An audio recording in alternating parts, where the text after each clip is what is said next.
Salut à tous, c'est Lucas. Aujourd'hui, nouvelle vidéo de chasse. On est toujours à la hutte, toujours à Holt, mais on n'est pas en vidéo de chasse. On est en vidéo de comparaison et de démonstration, ou plutôt de présentation, je vais dire ça comme ça, de deux thermiques. Donc les deux, c'est HK Micro, un monoculaire, des jumelles. Commençons par mes anciennes. Enfin, les anciennes, ils ont un an. Donc c'est les Lynx Pro LH19 2.0. Modèle très performant, monoculaire, léger, fiable. Les détails, on verra ça après dans Lutte avec Even. Et la petite nouvelle, donc c'est les Abrok 4K 2.0, c'est les HE25L. Donc qui viennent de chez Tout pour la Hutte. Toujours un grand merci à eux de me faire confiance depuis maintenant quasiment un an. Donc ça, on va les comparer. Elle, on va vous la présenter. Et elle est à gagner. Donc tout se passe en instant en bande en description. Pendant ce temps-là, Even est en train d'atteler. Après, on rentre dans la hutte, on vous présente. On passe une belle soirée ensemble, une belle nuit d'observation. Voir qui est mieux pour quelle utilisation. Moi, de mon côté, en tant que, on va dire, créateur de contenu, les Abrok seront supérieurs, je pense. Mais pour un particulier qui est juste là pour chasser, voir du gibier, faire des petites vidéos sympas, les Lynx seront largement suffisants. Sur ce, je vous dis bon visionnage. Likez, abonnez-vous, partagez. J'arrête de parler parce que sinon je parle beaucoup trop. Et à tout de suite. Bon bah c'est bon, on est attelé, le soleil vient de se coucher à l'instant. Dans l'eau on a mis 3 sarcelles, 4 colverts, juste pour passer une petite nuit comme ça sympa. Pour voir un peu ce que donnent les Abrok, pour comparer les deux en termes d'image et de détection. Mais là c'est comparaison sur le papier pour l'instant que je vais vous faire. Au niveau du capteur thermique, on est à 256 x 192 pour les Abrok, contrairement à 384 x 288 pour les Lynx. Donc il y a une belle différence. Les Lynx, ils offrent un meilleur capteur, ce qui offre une meilleure image au niveau du détail thermique en quelque sorte, au niveau de la netteté de l'image, vu que c'est un zoom qui est vraiment 1,3 contrairement au 4,3 pour les Abrok. La différence, elle est là. La sensibilité, 18 MK pour les Abrok, 20 MK pour les Lynx. Donc MK, c'est la sensibilité au niveau des capteurs en fait, des capteurs thermiques. Détection, il n'y a pas une énorme différence. 1200 mètres pour les Abrok, 900 mètres pour les Lynx. Détection, les Lynx ils sont entre 2 à 250 mètres. Pour non, pas détection, pardon, identification. Par contre, identification au niveau des Abrok, on est entre 4 à 500 mètres, ce qui est quand même beaucoup plus performant. Vision de jour, la Lynx ne le possède pas. Les Abrok ont 3 modes. Donc le mode thermique, que tout le monde connaît. Le mode digital, donc c'est l'optique qu'on connaît donc de jour, comme des jumelles classiques que tout le monde peut avoir. Et elle possède aussi une capacité à avoir un optique de nuit, donc tout ce qui est nocturne. Au niveau du télémètre, les Lynx n'ont pas de télémètre, ils ont un télémètre qui est très vague, c'est vraiment une fourchette en fait. C'est entre 20 à 30 mètres, pour dire des bêtises. Alors que les Abrok ont un télémètre laser allant jusqu'à 1000 mètres. Franchement, il est super précis. Par contre, à 999 mètres, il s'arrête, il ne veut plus rien savoir. Donc c'est largement suffisant. Je suis bouffé à moustique par contre. Ça commence à... Voilà. Au niveau du poids, logique, vu que c'est des jumelles, on est à 900 grammes sans les accus à l'intérieur. Par contre, on est à 300 grammes pour le Lynx. Donc beaucoup plus maniable, beaucoup plus facile à prendre en main. Pour quelqu'un qui souhaite débuter, c'est largement suffisant. C'est même du haut de gamme pour un débutant. Comme moi, j'ai débuté avec il y a un an. Et j'en suis franchement pas déçu. L'autonomie, étonnamment, on est pareil. Parce que c'est les mêmes accus. L'autonomie dépend surtout de votre... D'accord. De l'utilisation qu'on en fait. Si on filme, on fait beaucoup de photos, on passe souvent de thermique à mode jour au nocturne. L'autonomie sera beaucoup plus courte. Mais en restant uniquement au même mode sans rien toucher, on est à 6h30, 7h d'autonomie. Donc bien sûr, elle est livrée avec 4 accus, parce qu'on en met un dans chaque demi-jumelle. Avec le chargeur, tout le petit pack est fait. Donc la sangle pour mettre autour du cou pour les promener. Alors que le Lynx c'est juste autour du poignet pour ne pas la faire tomber ou pour ne pas la perdre. Donc ça franchement c'est plutôt pas mal. J'ai fait un petit peu le tour... Mais c'est quoi tous ces sensonnets? Attendez, là je dois filmer ça là. Je peux pas faire une belle vidéo tranquille. Bon, dans tous les cas, je vous ai fait le tour. Je vous l'ai présenté. Toujours un grand merci Tout pour la Hutte pour leur confiance. Je crois que ça je l'ai déjà dit. Vous avez vu un petit peu toutes les vidéos qu'on peut vous offrir grâce au Abrok. Ils sont passés entre deux, le son était toujours là. Normalement, le montage devrait être pas trop mal, j'espère. Cette fois-ci, on va pas chasser. Je vois des blairies qui commencent à sortir. Dès qu'il fait nuit, j'active le mode thermique et je vous fais des belles vidéos. Mais avant, on va faire un petit shooting photo, faire des petites photos, passer une bonne soirée. Et je vous retrouve dès qu'il y a de l'action, dès qu'il fait nuit, je ne sais pas encore exactement. On se retrouve très vite. Je vous dis à tout de suite. Et toujours un grand merci à vous tous. C'est grâce à vous que je peux être là aujourd'hui, que je peux avoir ça entre les mains. Sans vous, rien ne serait là. Allez, moi je vous dis à tout de suite.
« 42 mètres. »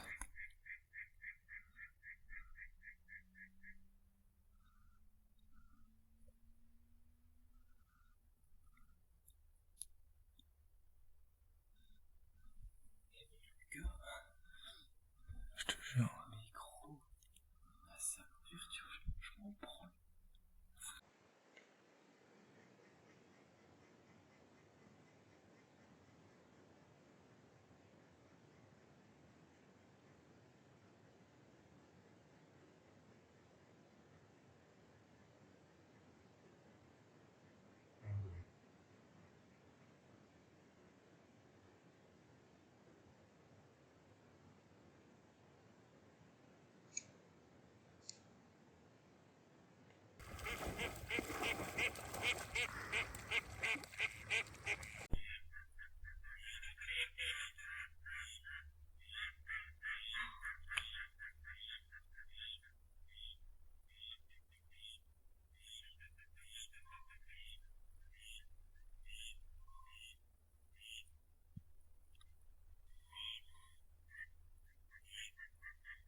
cette nuit. Franchement, elle était assez agréable à voir. J'ai quand même pas beaucoup veillé parce que là, je vais au boulot, là il est 6h20. Ce matin, j'ai quand même posé 2 souchets devant moi. Une demi-heure après, je pose 4 colverts. J'ai quand même fait pas mal de vidéos pour vous montrer un peu toutes les caractéristiques, les capacités qu'on a avec la broc. Sur ce, j'espère que cette petite vidéo vous aura plu. Et moi, je vous dis à la prochaine pour une nouvelle vidéo. Prochaine vidéo, c'est l'ouverture en B. Donc, bonne ouverture à tous. Et on se dit à très bientôt. Allez, salut! I got my red dress on tonight, dancing in the dark in the pale moonlight. Done my hair up real big, beauty queen style. High heels off, I'm feeling alive. Oh my God, I feel it in the air. Telephone wires above, all sizzling like a snare. Honey, I'm on fire, I feel it everywhere. Nothing scares me anymore. Kiss me hard before you go. Summertime sad.